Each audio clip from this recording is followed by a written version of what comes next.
everyone အားလုံးမင်္ဂလာပါတမီးရတဲ့ခါမှာဒီနေ့မှာတော့တမီးကသူများ NPC နေရာမှာဘယ်လိုဆွဲရလဲဆိုတာပြောပြတော့ဖြစ်ပါတယ်အားလုံးမချွတ်ရစေကြပါရှင့်ဆိုတော့ပထမဦးဆုံးအနေနဲ့ Hello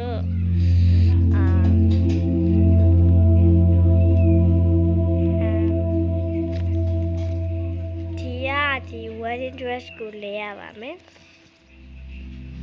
Okay လဲပြီးရင်တော့ Helen လို့ကြိုက်တဲ့တယောက်ကိုတော့ခေါ်လိုက်ပါတော့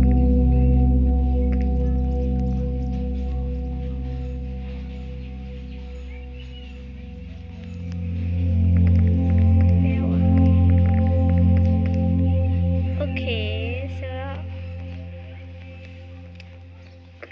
Okay so သူ့ကိုတော့ AGD ပေါ့နော်ဒီအင်ဂျီနေရာမှာဒီအင်ဂျီနေရာမှာ Helen တို့တွေတဲ့ဒီကောင်လေးပေါ့နော်ဒီ kindergarten chair ဆိုတာလေးကိုလဲပေးလိုက်ပေါ့နော်တန်ထွက်လေးမှသွားတောင်းမှပါတယ်ပြီးတော့ပေါ့နော် Helen တို့တွေသူ့ကိုခါပေးလိုက်မယ်ခါပြီးရင်တော့Helen တို့တွေဘိုင်းညာနေတယောက်ဆောင်လို့ပေါ့နော်ပြီးရင်တော့ခဲကိုခါပေးလိုက်မယ်ပြီးရင်လွတ်ခဲ့လိုက်အင်ဂျီကတော့ဘယ်အင်ဂျီနေရရနော် Okay ဆိုတော့လွတ်ခဲ့လိုက်တာ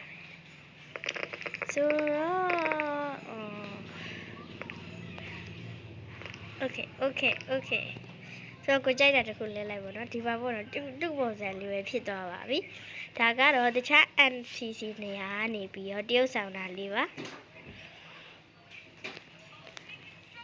ဆိုတော့ဒီနေ့ရဲ့ဗီဒီယိုလေးကတော့ဒီလောက်ပါပဲအားလုံးမချစ်နှောဆင်ပေးရတဲ့အတွက်ကျေးဇူးတင်ပါတယ်ရှင့်